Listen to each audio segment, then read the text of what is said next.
The R730XD is one of the best storage servers for home labs still to this day, with 12 3.5-inch bays up front, dual sockets, massive amounts of RAM capability, two 2.5-inch drives in the back, and up to 4 additional drives in the mid tray.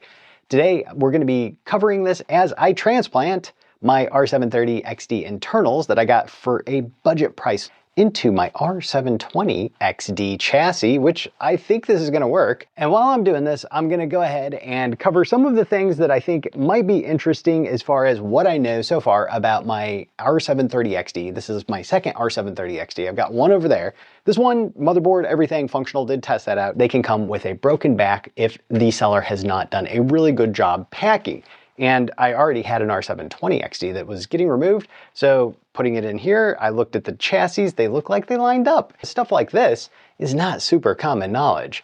And at the end of this, we're going to compare the R730XD, R720XD, and also the R740XD, which all of these great storage servers and actually surprisingly quiet. Let's get started. The ears are critical components if you are looking at a R730 or an R720, as they hold your key for your iDRAC. So really, you're not going to be able to log in unless you've got the ears, and making sure that your ears are functioning is something that's critical to do. So we're going to start by taking out the fan wall. And while we're going through this, I'm going to give you guys all the tidbits of information that I know.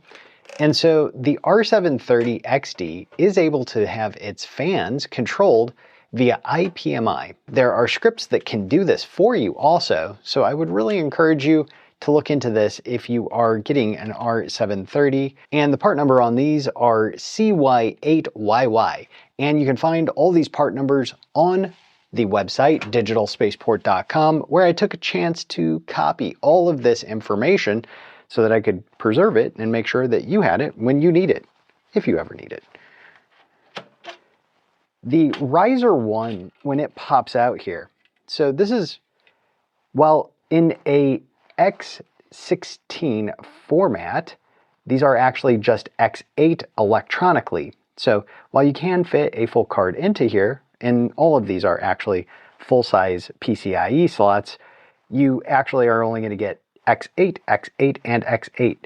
All of the ones on this riser are fed by CPU 2. So if you do not have CPU 2 installed, then it will not be operational over here. CPU 2, CPU 1. Half of the RAM goes with CPU 2, half of the RAM goes with CPU 1. Onward to the next riser. The next riser is right beside it here, and just kind of pull up as firmly as you can. And this one's got 2 slots, another X8 and a X16. So the X16 that's at the top, that's slot 4.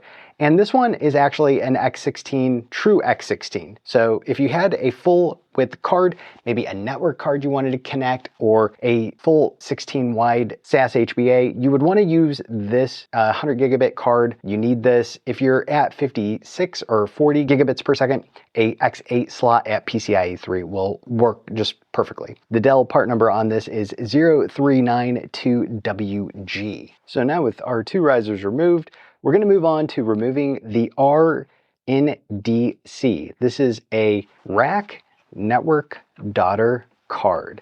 And this right here is one of the reasons that Dell rack servers, if you're looking for high performance in the 25 up to 25 gigabit per second class, this is a great consideration. So we're going to pop this out, and this is just kind of a standard card that we've got here. This is quad, and the part number on this is 0FM487, and it comes with 4 1 gigabit ports. And while we could go back with something like a quad 10 gigabit card, that's pretty cool, right? That one is XGRFF. We're actually going to go back with dual SFP28 25 gigabit, and this is a Mellanox card, and this is the R887V. And these are very, very cheap, cost-effective ways to get 25 gigabit networking in a very small footprint, because you still get your additional risers, and this is going to take up PCIe slots that are reserved down here, so you really don't even have to spend that much extra. These cards are incredibly cheap. And since this is a ConnectX 4 NIC, definitely if you are going for any high-performance networking for file sharing, something to consider. Next, we're going to pop out our Riser 3, and Riser 3 is a part number 0800JH, and this is a full X16, and this one is fed by CPU1. So CPU1 feeds this, your rNDC, and also the bottom slot, which is an X8 over here. And then your full X16 and 3 X8s are fed from CPU 2. Pop this out. And this is the one place that there was some differences between these two chassis, was the sidewall cable holder is slightly different between the two designs. So this looks like it's pretty darn self-contained, whereas the other one fit into the sidewall. So hopefully we don't have to do anything else aside from pulling this out and not having that hold up. I think that'll work out pretty easily there. Now, as far as power connectors to your backplane, this right here is probably the hardest thing to remove and not damage anything.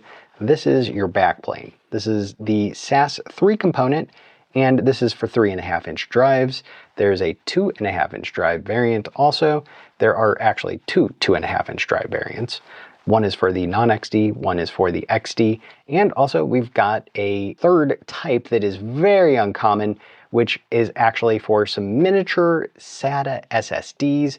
We're not going to mess with that one. But this is a very common one if you're looking for getting 3.5-inch drives into an R730XD. This backplane here is what you probably would see in yours. And there are quite a few connectors to it, so I'm going to carefully remove the power connectors from the motherboard here. Yeah, definitely takes some working to get that undone. Okay. We're going to next focus on getting the remainder of the cables out, and this cable on this side actually kind of curls back. The 2.5-inch drive placements back here for this, and these are capable of housing SATA or SAS SSDs. So let's go ahead and get the signaling disconnected and the power disconnected here. And to dislodge this PCB, pull up and slide out. And this is Dell part number 06WNVX for this. And this will work with, like I mentioned, 2.5-inch drives, and SAS SSDs right now are the cheapest, highest performance, best bang for the buck that you can get. NVMe has gone through kind of a dramatic price rise recently, so you can factor that in.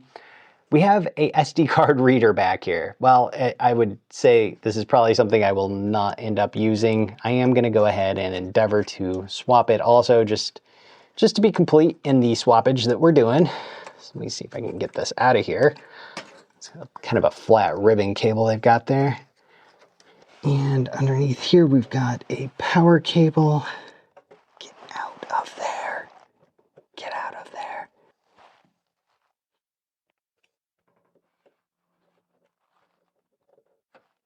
And if you have a hard time getting the little kind of tabs to pry up, these are some good options that are very cheap. I'll link them below. And you can kind of hook them in and then pull up.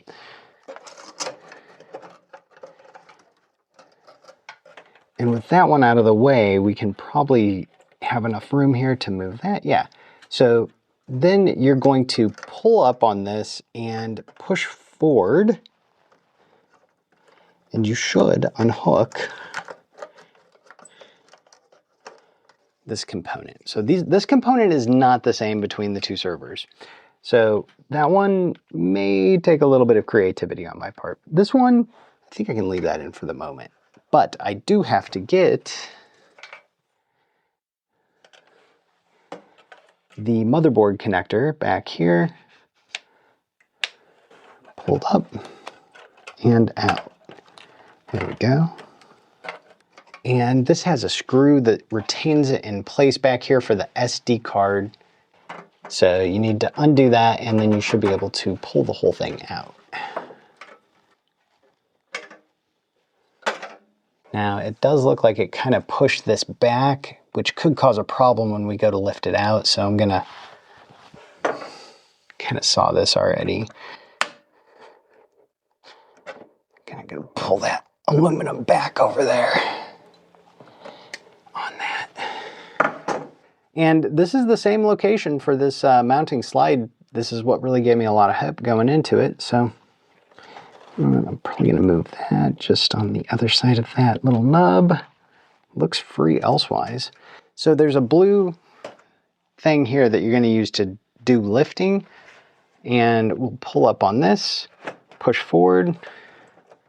Motherboard tray has disengaged, and the whole motherboard is on a tray here, so it's a lot of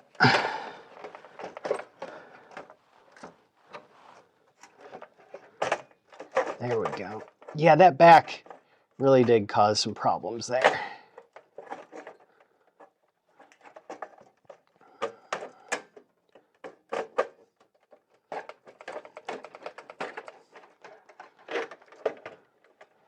Sweet. And there is our motherboard. There was one extra connector on there that I needed to get. And this is a Dell part number 0599V5. And while I got it out, I'm going to check the capacitors, just make sure I don't see any bulging or any knocked askew. And you know, it looks like it's in great placement here, so I think everything's going good. We've got our motherboard out, and really at this point, it's just the SAS backplane that we've got to remove. We do need to do the SAS backplane before we move forward with the rest of this, however. So I'm going to do that next. Yeah, some genius Dell engineer.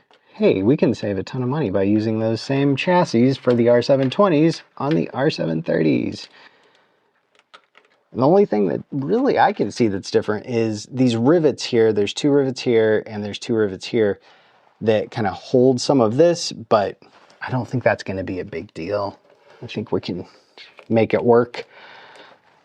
Pull that out. The ears are going to have to come out. So there's two things here. You pull it in, you slide it up, but the ears are in the way. Okay. To do this, I'm going to remove this, and that basically is just popping that and then fishing that up and out like that. And then on this side, there's a little retainer thing. And it is literally a very little retainer thing. It's one of those fold down clampy doodads that you put over. Does it slide up? Yeah, so it pulls up first. It's well thought out engineering, actually. There we go.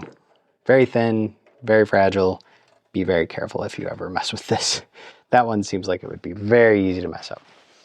So let me go ahead and remove the screws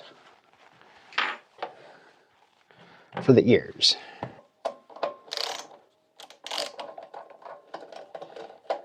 And there's 3 Torx screws and then one Phillips head that's there that kind of holds this plate.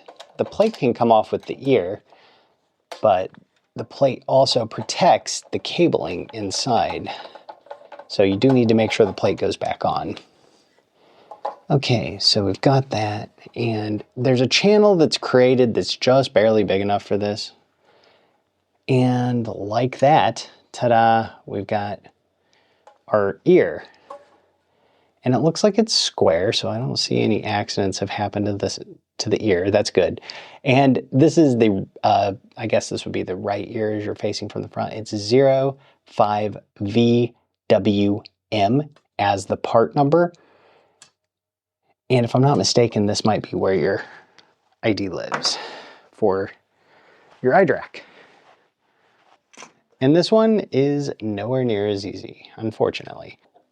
So definitely some trauma did happen to this ear.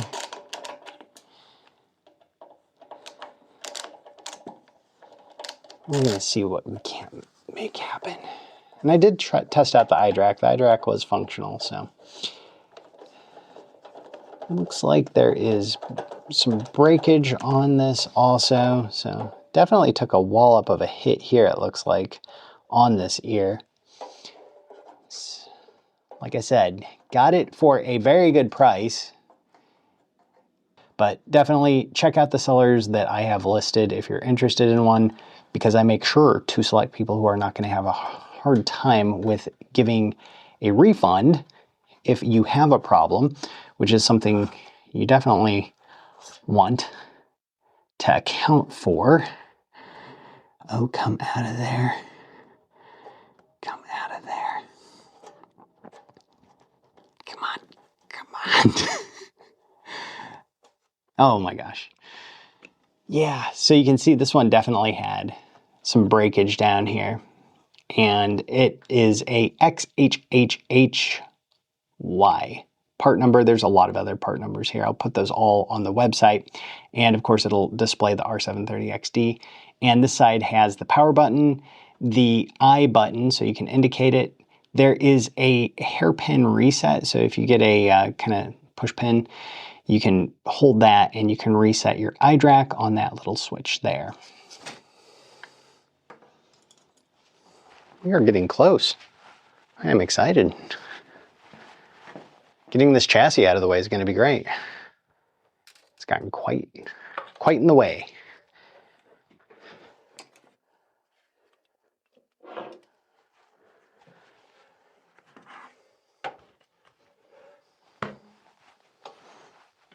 So now we can attend to the backplane here and just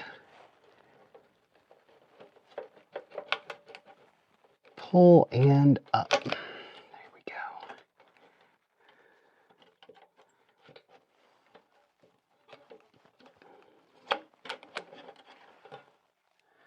And there's our backplane. Try to keep your backing intact on that as much as possible. And I am not thinking you should go out and try to buy parts and put this all together. That is not the suggestion of this video. Literally, if you have to replace parts though, this video could be pretty important for you. So the part number on this is JXTHC, it looks like. Or no, I'm sorry, it's 0CDVF9 for this part number. For the backplane, for this. Okay. I don't think we have anything left here. I think I can go ahead and move on to the next part and get rid of this chassis.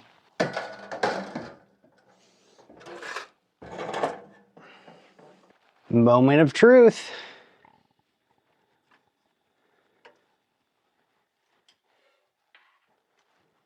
The backplane.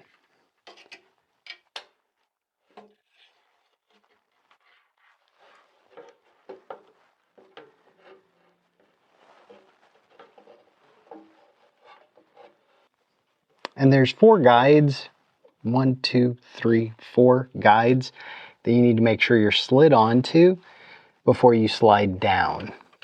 Make sure also you've got all your cables kind of pulled forward. If there's some that you know you want to tuck in, you might do that now. Everything looks okay. Perfect. Yeah, that worked out great. All right, let's get these ears transplanted. Make sure that's straight. And jam the very fine ribbon cable through. Wow. That worked. So far, don't scratch it. Don't mess it up. Okay. The bolt pattern lines up perfectly.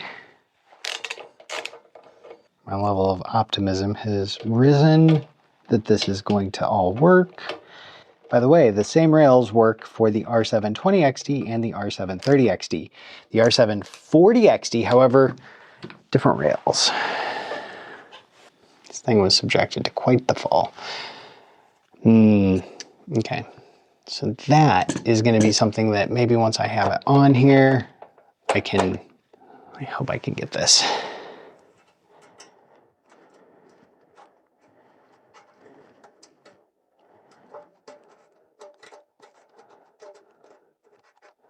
A little bit sketchy, doesn't even begin to cover that. Keep going, keep going. It's not very strong. Don't bend, don't kink up in there. Oh my gosh. Get up and out of there, don't break that thing. Oh my gosh. Yeah, there's a very fine little connector on here you don't want to break, so be careful while you're jamming this impossible thing in the impossible spot. All right.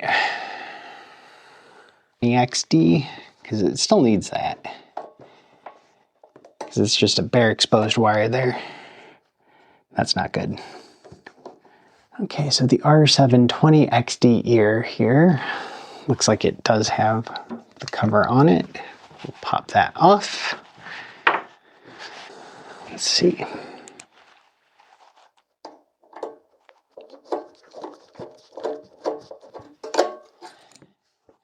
A little bit more, just a little bit more.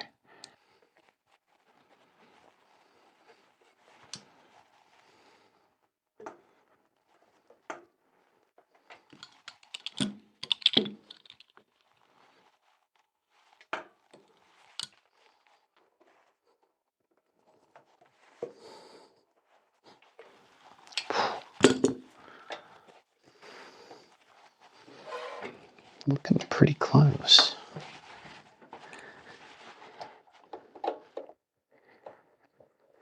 Hey, now it's working.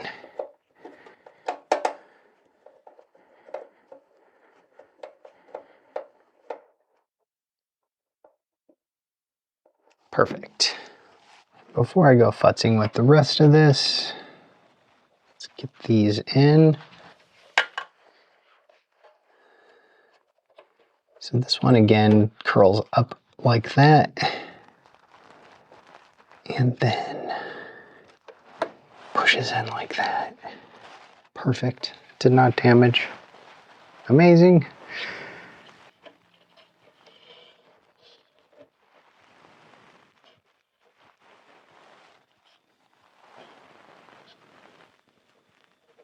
Okay, we are locked in place. Very good. Sorry, honey.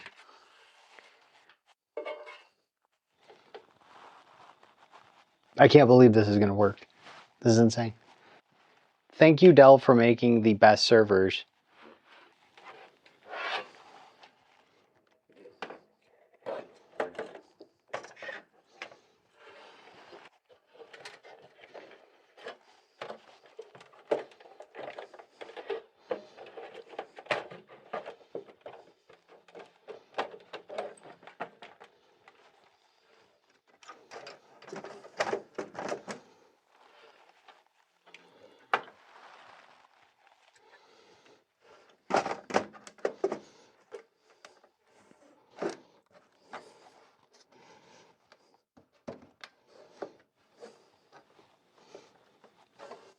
Ta-da! It worked.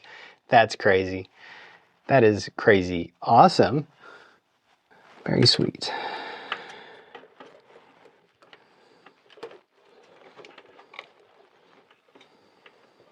And it looks like the cable holder over here is going to have no problem whatsoever.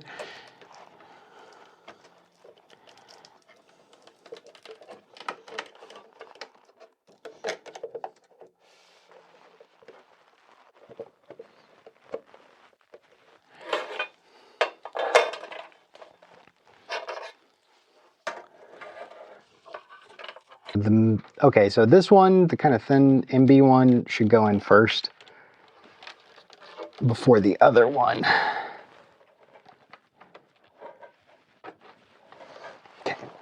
That one's in there. And then this one comes over.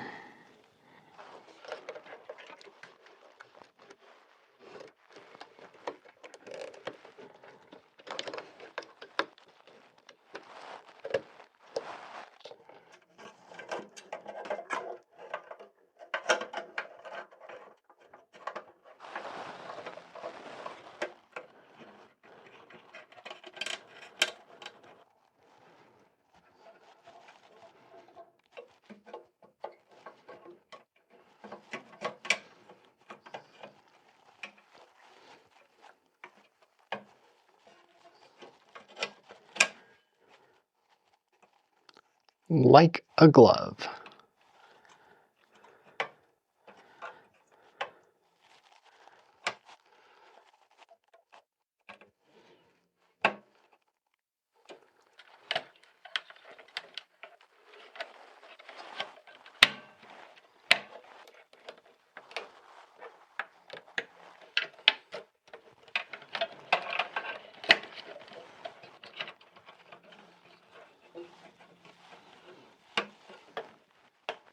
We have this looking good. This is gonna work. That slid in.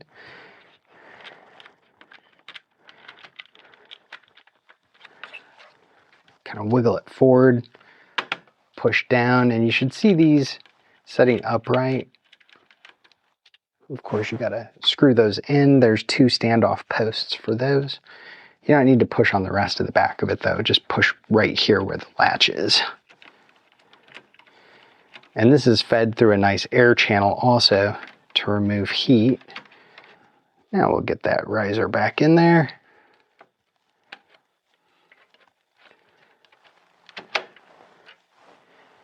And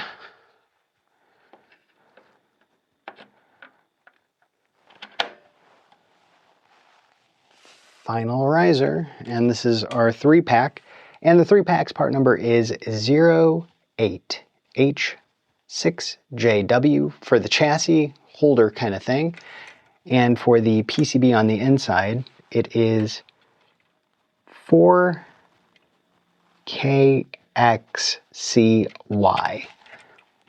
Hard to see that one, very hard to see that one. Make sure you don't clip your cables that you've got here for your perk when you put this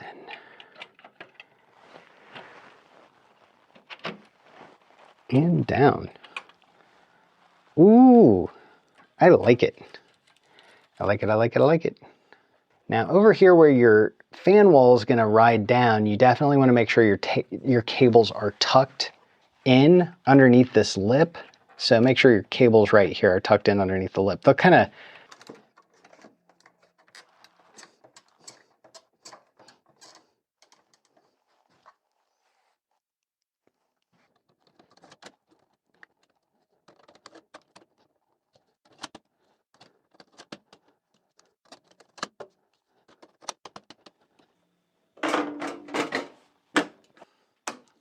well, it works. Not exactly what I was hoping for as far as that, but the rest of it, excellent. So we have done everything to get this assembled, and wow, that was a lot of effort, but does it work? Let's find out. So I've put some sticks of RAM in here, and we've also got 2630 V3 processors, 2 of them in here, good enough for us to test with. And we should be able to use TrueNAS for testing here. There is an array on these disks, and I've got the boot drives already plugged in the back.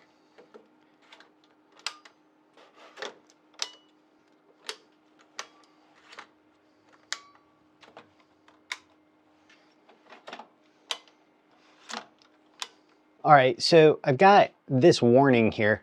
That might not be that bad. It sometimes does this if you plug in one power supply and then wait a little bit before plugging in the other one, but their other power supply is in.